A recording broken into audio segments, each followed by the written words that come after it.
बिस्मिल्लाहिर्रहमानिर्रहीम। अस्सलाम वालेकुम स्टूडेंट्स। आज हम चैप्टर नंबर 5 जो कि रोटेशनल मोशन है, जिसमें हमने ऑलरेडी स्टूडेंट्स कुछ टर्मिनोलॉजीज़ पे सबसे पहले बात की। Angular displacement, angular velocity, angular acceleration पे हमने बात की स्टूडेंट्स। फिर उसके बाद हमने जो है सेंट्रीपिटल फोर्स और सेंट्रीपिटल एक्सेलरेशन की बात की। उसके बाद स्टूडेंट्स हमने बैंकिंग ऑफ रोड्स का एक टॉपिक पढ़ा। ठीक है, बैंकिंग ऑफ रोड्स में जो हमारा प्रीवियस लेक्चर था वो बैंकिंग ऑफ रोड्स के बारे में था स्टूडेंट्स। वो डिस्कशन हमने कंप्लीट की और आज जो हम टॉपिक पढ़ेंगे स्टूडेंट्स वो इंतहाई इम्पॉर्टेंट टॉपिक है इस चैप्टर में, इंतहाई इम्पॉर्टेंट है।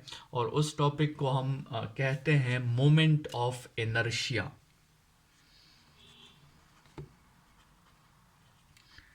मोमेंट ऑफ इनर्शिया स्टूडेंट्स, ये जो आपके साथ फिजिकल क्वांटिटी है ये मास का सब्स्टिट्यूट है। ठीक है, जो आप लीनियर में मास का जिक्र करते हैं तो एंगुलर में आप मोमेंट ऑफ इनर्शिया उसे कहोगे।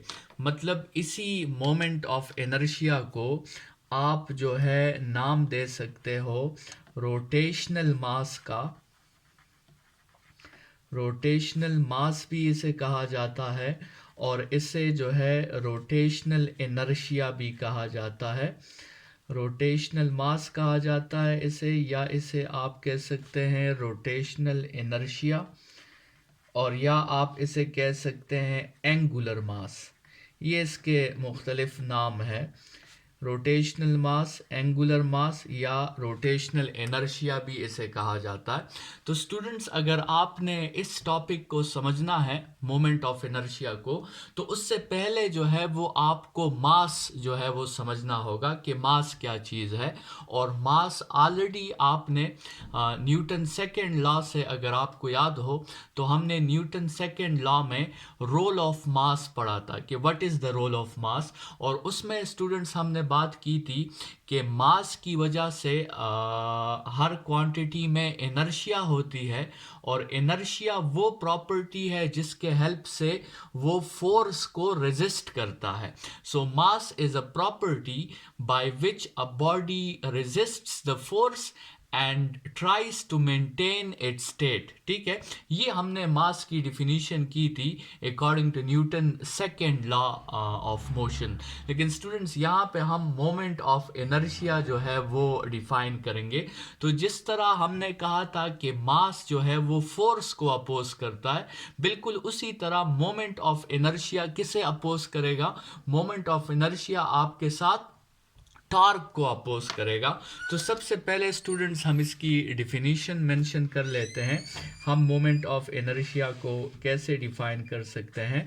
मोमेंट ऑफ इनर्शिया को स्टूडेंट्स हम डिफाइन कर सकते हैं कि it is the opposition, it is the opposition provided by a rotating body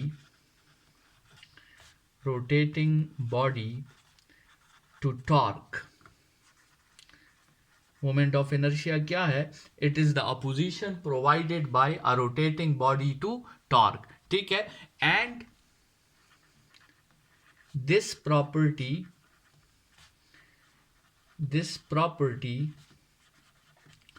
of rotating body,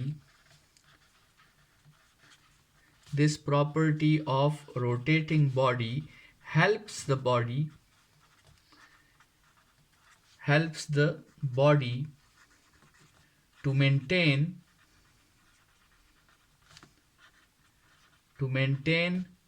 its angular state. इसी प्रॉपर्टी की वजह से बॉडी क्या करती है? अपने एंगुलर स्टेट को मेंटेन करने की कोशिश करती है और अपने जो है एंगुलर स्टेट को चेंज ना करने की कोशिश करती है और एंगुलर स्टेट को जो है चेंजेस उसमें बर्दाश्त नहीं करती, उसको मेंटेन करने की कोशिश करती है। और स्टूडेंट्स यही डिफिनीशन अगर आपको याद हो हमने मास की भी की थी। अगर आप थोड़ा सा रिकॉल करें स्टूडेंट्स, तो हमने जो है पिछले चैप्टर्स में कुछ डिस्कशंस की थी कि फोर्स जो है, फोर्स का अपना एम होता है और मास का भी अपना एम होता है। स्टूडेंट्स, फोर्स का एम होता है to change the linear state. Force क्या करता है? लीनियर स्टेट को चेंज करता है। और मास क्या करता है? मास जो है उसका एम होता है to maintain the linear state. इस पे बारहा हमारी बातें हो चुकी है पिछले चैप्टर्स में। मास का रोल होता है to maintain the linear state, ठीक है। फोर्स का काम है to change the linear state और मास का काम है to maintain the linear state. और मास की इसी प्रॉपर्टी को Newton first law of motion में स्टूडेंट्स हमने इनर्शिया कहा था, और इसी वजह से न्यूटन फर्स्ट लॉ को हमने लॉ ऑफ इनर्शिया भी कहा था। बहरहाल यही जो फोर्स और मास का ताल्लुक है, वही ताल्लुक आपके साथ टॉर्क और मोमेंट ऑफ इनर्शिया का भी है। स्टूडेंट्स, टॉर्क का भी अपना एक एम है और मोमेंट ऑफ इनर्शिया का भी अपना एक एम है। वही बात जो फोर्स और मास में है, यहाँ पे वही ताल्लुक टॉर्क और मोमेंट ऑफ इनर्शिया में है। टॉर्क का एम क्या होगा? To change the rotational state, to change the rotational state. और मोमेंट ऑफ इनर्शिया का क्या एम होगा? To maintain the rotational state, to maintain the rotational state, ठीक है। तो मोमेंट ऑफ इनर्शिया स्टूडेंट्स क्या करती है? वो रोटेशनल स्टेट को मेंटेन करती है। जिस तरह मास लीनियर स्टेट को मेंटेन करता है, उसी तरह मोमेंट ऑफ इनर्शिया जो है वो रोटेशनल स्टेट को मेंटेन करती है। स्टूडेंट्स, मास को हम m से शो करते हैं और मोमेंट ऑफ इनर्शिया को हम I से शो करेंगे, ठीक है। मास को जो लीनियर रेजिस्टेंस है उसको हम m से शो करते हैं, और जो रोटेशनल रेजिस्टेंस है आपके साथ उसको हम I से शो करेंगे। तो ये सिंबल्स भी जो है आप अब उसके जहन में रखें। इसके अलावा स्टूडेंट्स, आपको अगर आप रिकॉल करें तो आपने न्यूटन सेकेंड लॉ में पढ़ा था कि मास जो है वो एक्सेलरेशन के साथ भी इन्वर्सली प्रोपोर्शनल है, और मास जो है वो फोर्स के साथ भी इन्वर्सली प्रोपोर्शनल है, क्योंकि वो उन दोनों को रेजिस्ट करता है। मास क्या करता है? स्टेट को मेंटेन रखने की वजह से वो फोर्स और एक्सेलरेशन दोनों को रेजिस्ट करता है। स्टूडेंट्स, इसी तरह आई जो होगा वो रोटेशनल एक्सेलरेशन जिसको हमने अल्फा कहा था उसके साथ भी इन्वर्सली प्रोपोर्शनल होगा, और आई रोटेशनल फोर्स जिसको हमने टॉर्क कहा था उसके साथ भी इन्वर्सली प्रोपोर्शनल होगा। तो ये जो स्टार्ट में हमने चैप्टर में कहा था कि अगर आपने जो है इस चैप्टर की क्वांटिटीज़ को समझना है तो आपने उसकी जो है लीनियर एनालॉग्स को सबसे पहले समझना होगा, और वही काम हम कर रहे हैं। इस मोमेंट ऑफ इनर्शिया को समझने के लिए हम साथ में मास जो है उसको भी डिस्कस कर रहे हैं। मतलब मास को समझते हुए हम इस टॉपिक को समझने की कोशिश कर रहे हैं। स्टूडेंट्स, ये जो हम मोमेंट ऑफ इनर्शिया की बात करते हैं, अगर हम इसका मैथमेटिकल फॉर्म मेंशन करें या इसका फॉर्मूला हम मेंशन करना चाहें कि ये मोमेंट ऑफ इनर्शिया जो है आई, इसका फॉर्मूला क्या है, तो स्टूडेंट्स इस मोमेंट ऑफ इनर्शिया का फॉर्मूला जो है वो आपके साथ है mr²। I is equal to mr², जिसमें स्टूडेंट्स m जो है ये mass of the rotating body है, मास ऑफ रोटेटिंग बॉडी, और r जो है ये रेडियस फ्रॉम सेंटर है, ठीक है, या डिस्टेंस फ्रॉम सेंटर आप इसे कह दें। तो और इस आर को स्टूडेंट्स पर कभी कभार हम मास डिस्ट्रीब्यूशन कहते हैं। इस आर हम क्या कह सकते हैं, इसको हम कह सकते हैं मास डिस्ट्रीब्यूशन। मतलब आर हमें ये शो करता है कि कितना मास जो है वो सेंटर के करीब डिस्ट्रीब्यूट हुआ है और कितना मास आपके साथ सेंटर से दूर डिस्ट्रीब्यूट हुआ है। स्टूडेंट्स यहां से एक डिफरेंस आपको क्लियर हो जाना चाहिए। लीनियर मास जिसको हमने m कहा और एंगुलर मास जिसको हमने I कहा, उसमें एक डिफरेंस आपको क्लियर हो जाना चाहिए। वो डिफरेंस स्टूडेंट्स ये है कि ये जो आपके साथ लीनियर रेजिस्टेंस है, लीनियर रेजिस्टेंस जो किसको रेजिस्टेंस शो होती है, जो फोर्स को रेजिस्टेंस शो होती है स्टूडेंट्स, वो सिर्फ और सिर्फ डिपेंड करती है मास ऑफ बॉडी पर। लीनियर रेजिस्टेंस सिर्फ सिर्फ किस पे डिपेंड करती है, मास ऑफ बॉडी पर। लेकिन जो आपके साथ रोटेशनल रेजिस्टेंस है, रोटेशनल रेजिस्टेंस जो है, जो किसे शो होती है, जो टॉर्क को शो होती है, वो टॉर्क को जो रोटेशनल रेजिस्टेंस शो होती है वो स्टूडेंट्स वो दो चीज़ों पर डिपेंड करती है। वो सिर्फ मास ऑफ द बॉडी पर डिपेंड नहीं करती, बल्कि वो मास ऑफ द बॉडी के साथ साथ मास डिस्ट्रीब्यूशन पर भी डिपेंड करती है।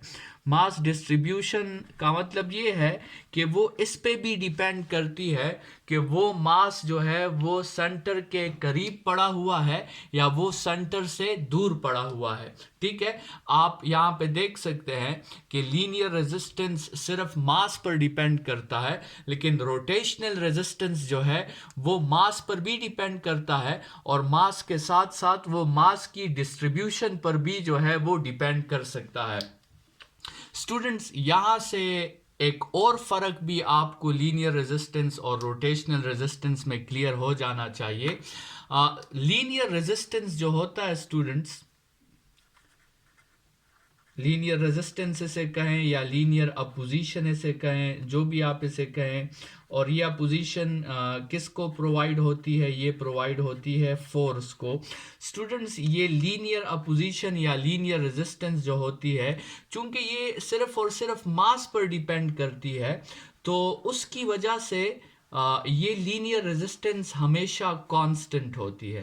क्योंकि मास तो चेंज नहीं करता, तो लीनियर रेजिस्टेंस हमेशा कांस्टेंट होती है। लेकिन जो रोटेशनल अपोजिशन है आपके साथ, रोटेशनल अपोजिशन जो है, जो किसको अप्लाई होती है, जो टॉर्क को अपोज करती है स्टूडेंट्स, वो यहाँ पे आप देख लें, क्योंकि वो मास पर सिर्फ डिपेंड नहीं करती, मास के डिस्ट्रीब्यूशन पर भी डिपेंड करती है या रेडियस पर भी डिपेंड करती है। तो रेडियस को तो आप चेंज कर सकते हैं और रेडियस के चेंज होने से जो रोटेशनल रेजिस्टेंस होगी वो भी साथ में चेंज हो जाएगी। तो स्टूडेंट्स ये रोटेशनल रेजिस्टेंस जो है ये आपके साथ कांस्टेंट नहीं होती, ये आपके साथ वेरिएबल होती है। तो फिलहाल हमने दो डिफरेंसेस स्टडी कर लिए हैं स्टूडेंट्स, लीनियर रेजिस्टेंस मास और angular resistance moment of inertia में। पहला डिफरेंस हमने ये डिस्कस किया कि ये जो लीनियर अपोजिशन है ये सिर्फ मास पर डिपेंड करता है और जो रोटेशनल अपोजिशन है वो मास के साथ साथ रेडियस पर भी डिपेंड करता है। और दूसरा डिफरेंस हमने ये पढ़ा स्टूडेंट्स कि आपके साथ जो लीनियर अपोजिशन है वो हमेशा कांस्टेंट होता है और जो रोटेशनल अपोजिशन है वो स्टूडेंट्स आपके साथ चेंज हो सकता है रेडियस की वजह से। इसको एक एग्जांपल से स्टूडेंट्स समझने की कोशिश करते हैं। लेट्स सपोज आपके साथ एक बॉडी है रेस्ट में और आप उस बॉडी को अपने ही सेंटर से आप उसे रोटेट करना चाहते हैं, मतलब आप उसको सिंपल स्पिन देना चाहते हैं। एक ये सिचुएशन है। और दूसरी सिचुएशन ये है कि यही बॉडी है, वही सेम बॉडी है, और उसी सेम बॉडी को एक थ्रेड के साथ बांधकर अभी आप उसको इस सर्कल में रोटेट करना चाहते हैं। ठीक है, ये दो डिफरेंट सिचुएशंस हैं स्टूडेंट्स। जाहिरी बात है कि मास तो आपके साथ दोनों सिचुएशंस में सेम है, लेकिन रेडियस आपके साथ दोनों सिचुएशंस में सेम नहीं है। तो स्टूडेंट्स, जिसका रेडियस ज़्यादा होगा उसकी इनर्शिया ज़्यादा होगी, जिसकी इनर्शिया ज़्यादा होगी उसकी अपोजिशन ज़्यादा होगी, और जिसकी अपोजिशन ज़्यादा होगी उसका स्टेट आसानी से चेंज नहीं हो पाएगा। ठीक है, तो ये बात जहन में रखें कि रोटेशनल रेजिस्टेंस जो है स्टूडेंट्स, वो सिर्फ मास पर डिपेंड नहीं करती, बल्कि वो मास की डिस्ट्रीब्यूशन पर भी डिपेंड करती है। तो इन दोनों डायग्राम से आप ये बात समझ लें कि अगर हम आर को, रेडियस को इंक्रीज करते हैं, तो रेडियस को इंक्रीज करने से स्टूडेंट्स इनर्शिया इंक्रीज होती है, और जब इनर्शिया इंक्रीज होती है तो स्टूडेंट्स उसकी जो अपोजिशन है, जो उसकी अपोजिशन है या जो उसका जो है मकसद है, मोमेंट ऑफ इनर्शिया का क्या मकसद है? To maintain the rotational state, जिसकी वजह से वो किसे अपोज करता है? इसकी वजह से ये टॉर्क को अपोज करता है। तो जो इसकी अपोजिशन है वो भी बढ़ जाती है, और जब अपोजिशन बढ़ जाती है स्टूडेंट्स, तो याद रखें कि it becomes difficult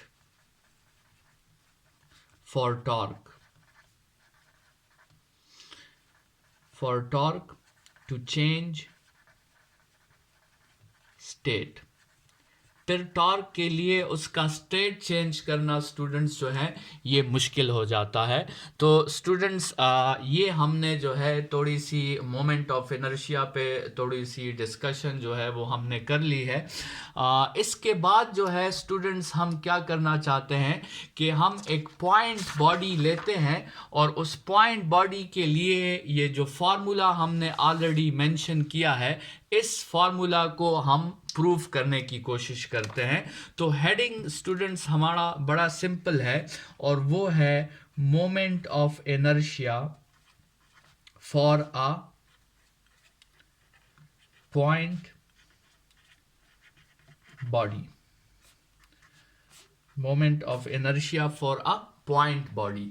point body एक ऐसी बॉडी जो इंतहाई जो है छोटी बॉडी हो। पॉइंट बॉडी एक आइडियल कंसेप्ट है स्टूडेंट्स, और ये एक ऐसी बॉडी को हम कहते हैं कि जिस बॉडी का मास तो मौजूद हो, लेकिन उस बॉडी का वॉल्यूम जो है वो मौजूद ना हो। मास उसका हो और लेकिन उसका वॉल्यूम ना हो, मतलब वो बॉडी आपके साथ बिल्कुल एक पॉइंट पर लोकेट हो, या वो बॉडी एक पॉइंट पर आपके साथ जो है कंसंट्रेट हो जाए, तो ऐसी बॉडी को हम पॉइंट बॉडी कहते हैं। लेकिन स्टूडेंट ध्यान में रखें कि ये एक आइडियल कंसेप्ट है। पॉइंट बॉडीज जो हैं वो नॉर्मली वो होते नहीं हैं आपके साथ। तो हम एक पॉइंट बॉडी कंसिडर करते हैं, और उस पॉइंट बॉडी के लिए स्टूडेंट्स हम क्या फाइंड करना चाहते हैं? हम उसके लिए मोमेंट ऑफ इनर्शिया का फॉर्मूला जो है वो फाइंड करना चाहते हैं। तो कंसिडर करें स्टूडेंट्स कि ये वो पॉइंट बॉडी है, और ये आपके साथ सेंटर है, और हम चाहते हैं कि ये पॉइंट बॉडी जो है ये क्या करे? ये इस सेंटर से आपके साथ रोटेट करे इस तरह। ठीक है, ये पॉइंट बॉडी इस सेंटर से आपके साथ जो है वो क्या करे? वो रोटेट करे। और हम इस पॉइंट बॉडी के लिए जो बिल्कुल पॉइंट है, जिसका मास आपके साथ m है और जिसका रेडियस आपके साथ r है, हम इस पॉइंट बॉडी के लिए मोमेंट ऑफ इनर्शिया का फॉर्मूला जो है वो डिराइव करना चाहते हैं। तो स्टूडेंट्स, हम स्टार्ट लेते हैं, और हम इस तरह करते हैं कि हमारे साथ जो है स्टूडेंट्स वो न्यूटन सेकेंड लॉ है। न्यूटन सेकेंड लॉ जो है, न्यूटन सेकेंड लॉ, वो तो आपको ऑलरेडी पता है कि न्यूटन सेकंड लॉ आपको क्या कहता है, F is equal to m a. इसको हम कह देते हैं equation number 1। This is Newton second law, जो ऑलरेडी जो है वो आपने प्रूव किया हुआ है। लेकिन स्टूडेंट्स, इस न्यूटन सेकंड लॉ का रोटेशनल फॉर्म कैसे होगा? अगर हम इसी न्यूटन सेकंड लॉ को जो है वो लिखना चाहे रोटेशनल फॉर्म में, तो हमें इन सिंबल्स को रोटेशनल सिंबल्स से रिप्लेस करना होगा। फोर्स की जगह हम टॉर्क लगा देंगे, m की जगह हमारे साथ जो है वो I आ जाएगा, और a की जगह हमारे साथ अल्फा आ जाएगा। इसको हम कह देते हैं इक्वेशन 2। ठीक है, ये आपके साथ इसका रोटेशनल फॉर्म हो जाएगा। और इसी I का फॉर्मूला हमें चाहिए कि ये जो I हमने लिखा है इसका क्या फॉर्मूला है। ठीक है स्टूडेंट्स, तो आगे बढ़ते हैं। अच्छा, टॉर्क का स्टूडेंट सिर्फ ये फॉर्मूला तो नहीं है। टॉर्क का तो हमने, अगर आपको याद हो, चैप्टर नंबर 2 में जब हम क्रॉस प्रोडक्ट डिस्कस कर रहे थे, तो उधर हमने टॉर्क का भी एक फॉर्मूला पढ़ा था। वो फॉर्मूला हम यहाँ पे दोबारा मेंशन कर लेते हैं कि torque is equal to r F sine theta. Torque is equal to r F sine theta. Simplicity के लिए हम फिलहाल जो है थीटा को 90 डिग्रीज कंसिडर कर लेते हैं, ताकि आपके साथ जो है एक फार्मूला डिराइव हो सके। तो साइन ऑफ 90 हमारे साथ जो है वो 1 के इक्वल होता है। तो हम ये फार्मूला टॉर्क का सिंपल क्या लिख लेंगे, आर एफ लिख लेंगे। इसको हम कह देंगे इक्वेशन नंबर 3। ठीक है, अभी स्टूडेंट्स अगर आप देखें तो टॉर्क के आपके साथ दो फार्मूलाज आ गए। एक टॉर्क का फार्मूला जो आया है वो आई अल्फा है, और दूसरा टॉर्क का फार्मूला जो आया है स्टूडेंट्स वो आपके साथ आर एफ के इक्वल है। स्टूडेंट्स, हम इस तरह करते हैं कि इन दोनों फार्मूलाज को जो है हम कंबाइन कर लेते हैं, या फार्मूला नंबर 2 और 3, ये जो दो फार्मूलाज हैं इनको कंपेयर कर लेते हैं। ठीक है, कंपेयरिंग इक्वेशन 2 एंड 3। ठीक है, तो स्टूडेंट्स अगर हम इन दोनों फार्मूलाज को कंपेयर करें तो हमारे साथ आ जाएगा I alpha is equal to r F. Students, हम इस f की जगह एम ए पुट कर लेते हैं, तो आपके साथ आ जाएगा I alpha is equal to r m a. और स्टूडेंट्स, आपने एक रिलेशन पढ़ा था इसी प्रीवियस लेक्चर्स में, which was the relation between linear acceleration and angular acceleration, और वो रिलेशन था a is equal to r alpha.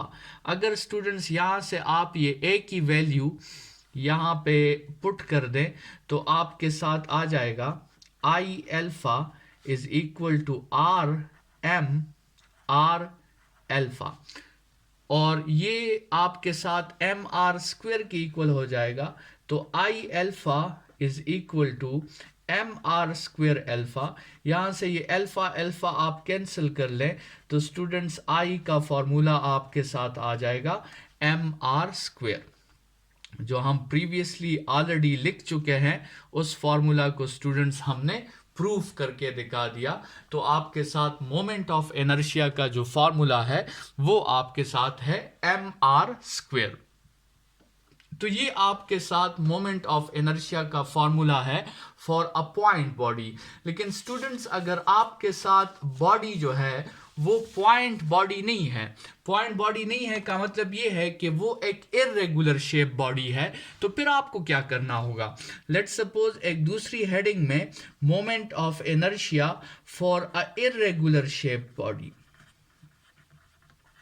Irregular shape, मतलब इस तरह आप कह दें, फर्ज करें कि लेट्स सपोज ऐसी एक बॉडी है ये। ठीक है, ये एक बॉडी है और आप इस बॉडी को इस सेंटर से इस तरह रोटेट करना चाहते हैं। तो स्टूडेंट्स, इसका तरीका जो है वो क्या होगा, इसका तरीका होगा principle of superposition, principle of superposition. Position.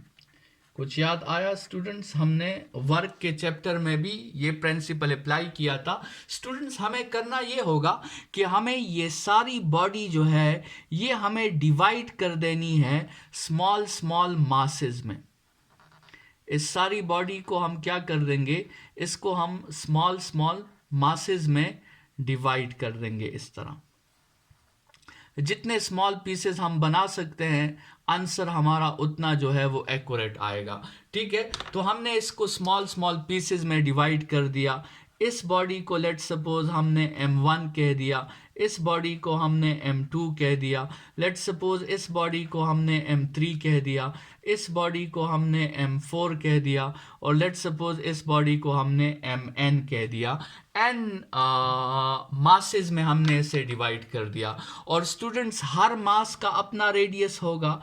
जैसे इस M4 का रेडियस R4 होगा, M3 का रेडियस R3 होगा, Mn का रेडियस Rn होगा, M1 का रेडियस R1 होगा। तो स्टूडेंट्स अभी आपने क्या करना है कि टोटल मोमेंट ऑफ इनर्शिया को फाइंड करने के लिए आपने in small small moment of inertias को ऐड करके रिजल्ट फाइंड करना होगा।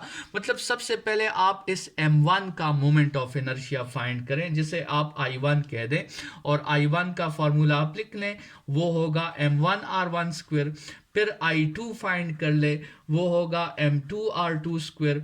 फिर I3 फाइंड कर लें, वो होगा M3R3 स्क्वायर। और इसी तरह स्टूडेंट्स आखिर में IN फाइंड कर लें, जो होगा MnRn स्क्वायर। और फिर स्टूडेंट्स जब आप टोटल I फाइंड करेंगे तो इन सब आइस को, जो छोटे छोटे मोमेंट ऑफ इनर्शियाज आपने फाइंड किए हैं, इन सब को आप आपस में जो है वो ऐड अप कर सकते हैं और आप इनका कंबाइंड रिजल्ट जो है वो निकाल के उसे सिंप्लीफाई कर सकते हैं। तो स्टूडेंट्स ये तो आपके साथ वही mr स्क्वायर है। तो इसको अगर हम लिखना चाहें तो हम इसको समेशन के फॉर्म में लिख सकते हैं। हम एक काउंटर डिफाइन करेंगे। लेट सपोज उस काउंटर को हम जो है वो कह देते हैं a कह देते हैं। तो a की वैल्यू 1 से स्टार्ट हो रही है और वो n तक जा रही है। स्टूडेंट्स a की वैल्यू 1 से स्टार्ट हो रही है और n तक जा रही है। और फिर आप यहां लिख लें MARA स्क्वायर। ठीक है, तो आप इस तरह इस समेशन को जो है आसानी से, मैथमेटिक्स आपको ये टूल प्रोवाइड करता है और आप जो है इस समेशन को आसानी से इस तरह मेंशन कर सकते हैं। स्टूडेंट्स जब ये फार्मूला हमने डिफरेंट शेप्स पे अप्लाई किया तो हमारे साथ डिफरेंट जो है फार्मूला सामने आए, जो आपके एंट्री टेस्ट के लिए जो है इम्पॉर्टेंट है। वो फार्मूलाज आपने याद रखने हैं स्टूडेंट्स। तो उनमें सबसे पहले जो है, अगर आपके साथ एक रिंग हो तो रिंग का जो मोमेंट ऑफ इनर्शिया का फार्मूला है, इस तरीके से जब हमने उसे सिंप्लीफाई किया तो रिंग के मोमेंट ऑफ इनर्शिया का फार्मूला हमारे साथ आया mr स्क्वायर। अच्छा, इसी तरह जब हमने एक डिस्क के लिए ये फार्मूला फाइंड किया तो डिस्क के लिए हमारे साथ फार्मूला आया हाफ mr स्क्वायर। अच्छा स्टूडेंट्स, इसी तरह जब हमने स्फीयर के लिए ये फार्मूला कैलकुलेट्स किया तो स्फीयर के लिए हमारे साथ ये फार्मूला आया 2/5 mr स्क्वायर। और जब हमने रॉड के लिए ये फार्मूला कैलकुलेट किया तो रॉड के लिए हमारे साथ फार्मूला आया 1/12 mr स्क्वायर। स्टूडेंट्स ये कुछ फार्मूलाज हैं जो आपने याद रखने हैं। आपके बुक में एक डायग्राम के फॉर्म में ये सारे फार्मूलाज मेंशन हैं, आप वहाँ भी इसे देख सकते हैं। और इसके साथ हमारा मोमेंट ऑफ इनर्शिया का टॉपिक यहाँ पे वाइंड अप होता है। स्टूडेंट्स मोमेंट ऑफ इनर्शिया उतना ही इम्पॉर्टेंट है रोटेशनल मोशन में जितना मास इम्पॉर्टेंट है ट्रांसलेशनल मोशन में। मास की जो अहमियत है ट्रांसलेशनल मोशन में, वही अहमियत मोमेंट ऑफ इनर्शिया की रोटेशनल मोशन में है। तो जब भी आप मोमेंट ऑफ इनर्शिया को समझने की कोशिश करें, आप मास को जहन में रखें। सिर्फ ये बात जहन में ज़रूर रखें कि मास और मोमेंट ऑफ इनर्शिया में दो वाज़ेह डिफरेंसेस हैं। पहला डिफरेंस ये है कि मोमेंट ऑफ इनर्शिया सिर्फ मास पर डिपेंड नहीं करता बल्कि रेडियस पर भी डिपेंड करता है। और दूसरा डिफरेंस ये है कि मास आपके साथ कांस्टेंट होता है बल्कि मोमेंट ऑफ इनर्शिया आपके साथ चेंज हो सकती है। इस बात के साथ स्टूडेंट्स आज का लेक्चर यहाँ पे वाइंड अप करते हैं। नेक्स्ट लेक्चर में दोबारा मुलाकात होगी। अपना बहुत ख्याल रखिएगा। Thank you students.